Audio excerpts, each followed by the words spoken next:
បាទសួស្តីបងប្អូននេះគឺរបៀប set up ម៉ាស៊ីន L629 529 អញ្ចឹងអានេះខ្ញុំធ្វើការ set up ជាមួយនឹង Wi-Fi ឬក៏ USB វា set up បានដូចគ្នាអញ្ចឹងឥឡូវខ្ញុំចូលមក set up Wi-Fi សិនអញ្ចឹងខ្ញុំចូលទៅ Wi-Fi ហើយយើងយកពាក្យថា Wi-Fi recommend មកយើងយក Wi-Fi set up wizard បន្តមកទៀតយើងចាំវាមួយផ្លែតឲ្យវា search ទៅ Wi-Fi យើងសិនអញ្ចឹងWi-Fi បងឈ្មោះអីយើងដាក់ឈ្មោះហ្នឹងទៅឥឡូវខ្ញុំឧទាហរណ៍ Wi-Fi ខ្ញុំអញ្ចឹងខ្ញុំចុច OK លើឈ្មោះមកបន្តមកទៀតខ្ញុំត្រូវការវាយ password Wi-Fi អញ្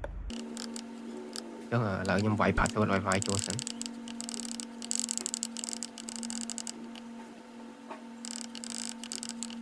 អញ្ចឹងបន្ទាប់ពីយើងវាយ password Wi-Fi យើងហើយយើងចុច OK មកបន្ទាប់ពីចុច OK ហើយវា connect ទៅ Wi-Fi ของយើងហើយ Wi-Fi ក្នុងផ្ទះយើងអញ្ចឹងអានេះវា complete ហើយយើងចុចខ្វាយមកយើងអត់ចាំបាច់ឲ្យវា print กระดาษចេញមកហើយអញ្ចឹងខ្ញុំចុចខ្វាយមកអញ្ចឹងឥឡូវ Wi-Fi យើងជាប់ហើយឃើញទេសេវាវានេះអញ្ចឹងវាលោតសេវាពេញហើយបន្តមកទៀតអានេះគឺខ្សែ USB អញ្ចឹងខ្សែ USB វាយើងដោតមកសរសៃនេះចូល printer ហើយមកសរសៃនេះយើងដោតចូល computer អញ្ចឹងខ្ញុំដោតចូលម៉ាស៊ីន print មក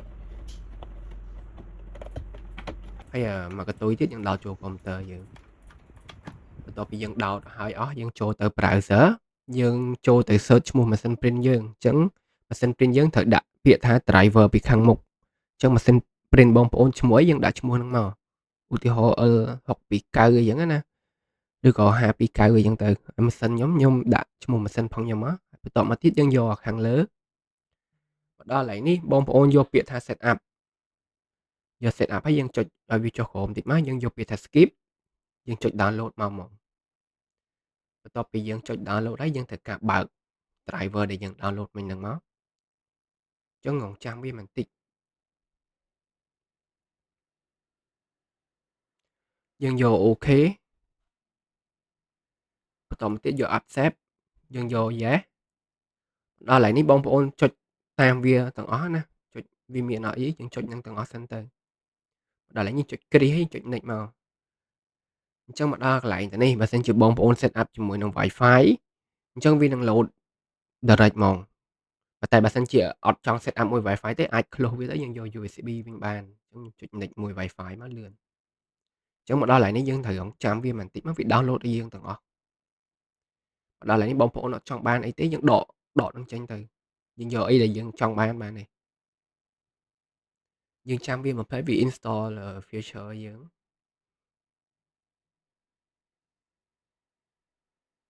បន្ទាប់ពីវា install feature ហើយមកដល់កន្លែង firmware នេះយើងត្រូវយកពាក្យថា skip យើងចុច next មកនេះយក ASME letter ហើយ exit បន្ទាប់ប៉ុណ្ណឹងយើង set up driver ហើយយើងចូល control panel view device printer and scan ហើយម៉ាស៊ីនបងប្អូនឈ្មោះអីយើងយកឈ្មោះហ្នឹងមកណាចុះមកដល់កន្លែងខ្ញុំយក preference ខ្ញុំដូរពី letter ទៅ A4 តែប៉ុណ្ណឹងមកបានហើយយើងចុច OK ទៅបងប្អូនអាច print បានហើយ